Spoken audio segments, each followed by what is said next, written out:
command our place. عدى الباص.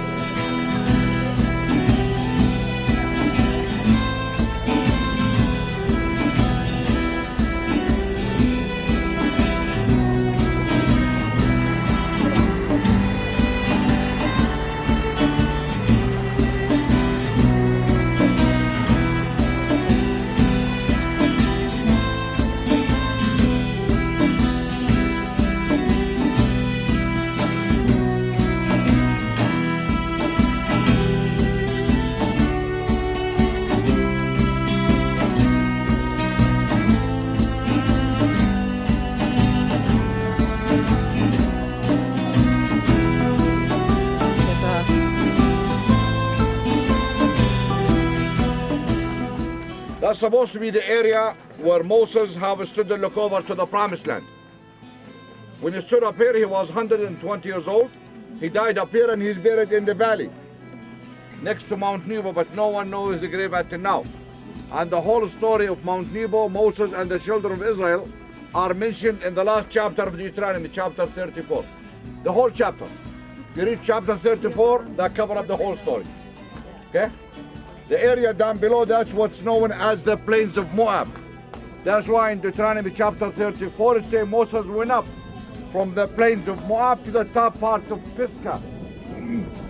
Sorry. Pisgah means peak, high point, because this is the highest point up here. He saw Gilead, which is the second range of mountain, far as Dan. Dan is way above the Sea of Galilee. The land of Naphtali, the land of Ephraim, the land of Manasseh, and the land of Judah. That's the only thing you'll be able to see. Where it's hazy, the backside there, that's the Judean hills. And that's the Jordan Valley right there. Okay? The dark line I mentioned earlier, you could see it in the backside. That's the Jordan Valley, the Jordan River, sorry, which is considered the borderline between Jordan and Israel. And you will be crossing the Jordan River the day after tomorrow when you go to Israel. I mean, they call it a river, it's not that much water in it, you know, you could walk it through. There's not much water anymore. All the way there to the left. Here we're 850 meters above sea level, looking down to 400 meters below. And we are 1250 meters high.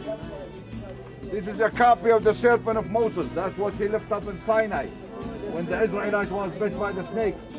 Mentioned in the Old Testament in the book of Numbers, also mentioned in the New Testament in the book of John 3:14. It says the way Moses lifted up the wilderness in the desert, that's how the Son of Man should be lifted up. Old Testament and New Testament, you could see the connection between the serpent and the cross later on. Same simple as healing is now. Okay?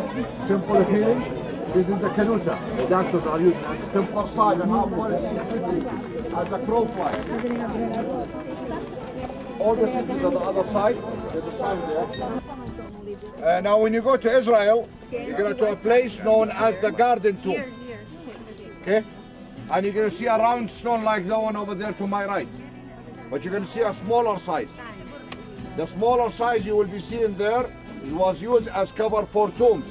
This is a rolling door for a monastery. Have been brought here from the valley, because down in the valley there was a very large monastery, but the monastery was beyond rebuilding. They brought the stone up here, and you're gonna see some mosaic in the tent there behind you. Also the mosaic was brought from the church down below, because it's beyond rebuilding. It was shown in the church at the walls. But soon when they start the construction, they remove the mosaic out here, and soon they finish working at the church, the mosaic will go back inside the church again, at the walls.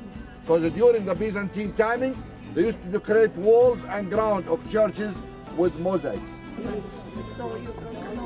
Guys, the mosaic you could see, most of the time mosaic represent different things in the area, from animals, from trees, from bushes, from springs. And early Christians was represented by fish. If you see any fish at these mosaics, that represents early Christianity.